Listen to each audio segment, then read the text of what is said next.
Chairman Jordan. Mr. Newman, did the Biden administration improve the immigration system and border security? I think the stats show no. I mean, we've got a non-detained... That whole conversation just took place sounded like a bunch of nonsense to me. Yeah, same. Certainly 77 million Americans don't believe what they just heard from Mr. Raskin and the Democrat witness. Ms. Vaughn, did the Biden administration improve the immigration system and border security? No, the Biden administration dismantled the controls, guardrails, limits, and turned programs into purposes for which they were never intended. Every community on the border knows they did it.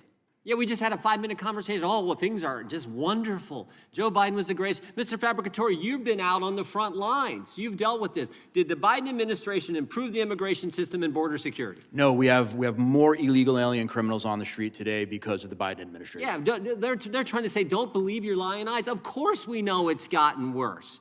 Earlier, Mr. Newman, you said, I think you said, the Biden administration invited the crisis. I think you're being nice when you use the word invited. I think they intentionally, deliberately, what's my opening statement, willfully created the crisis. And I want to know, why would they do that?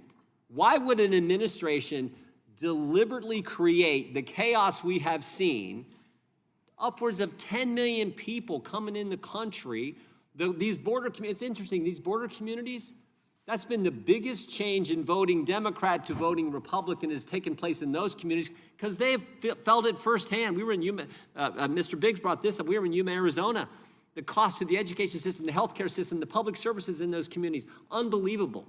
So why would they intentionally, why would they do this? That's what I've been trying to figure out. Why would an administration say we're going to deliberately create the chaos that 77 million Americans, I think all Americans know, has taken place over the last 4 years?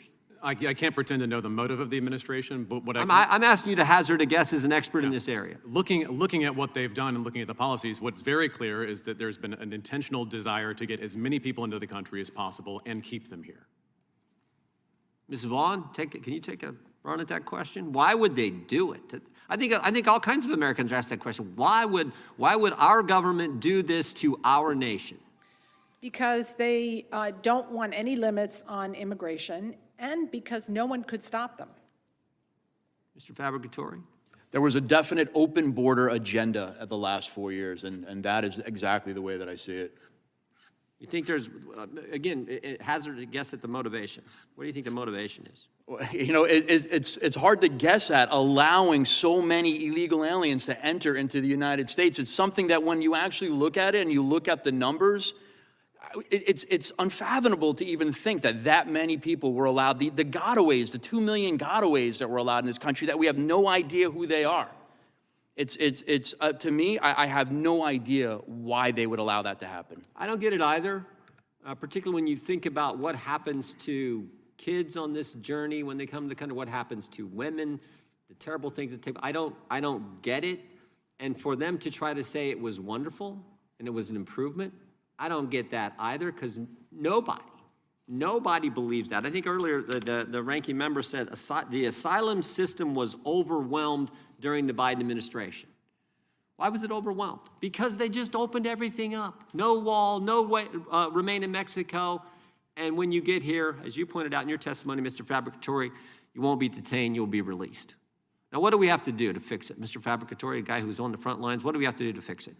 Number one, we need to make sure that we're giving the money to, especially enforcement removal operations, to go out and detain, arrest, detain, and remove illegal aliens. That's the bottom line of what we have to do. We have to say, this is a situation that we have. We need to put money toward this so that we can be effective. Once you start repatriating, once you start removing individuals who came here illegally, that's going to send a message. That's going to create an incentive I think in the right way. Because right now all the incentives are the wrong way. Yes. No wall, no wait, and you won't be detained. Everyone comes. So you got to change those incentives. That will start to do that. It absolutely will. Letting the men and women know of ICE, of ERO, that they have your backing and they can go out on the street and actually enforce the immigration law. That's all that they're asking to do. That's what President Trump wants to do. Yep. He wants to make sure that we go out and the immigration law is actually enforced.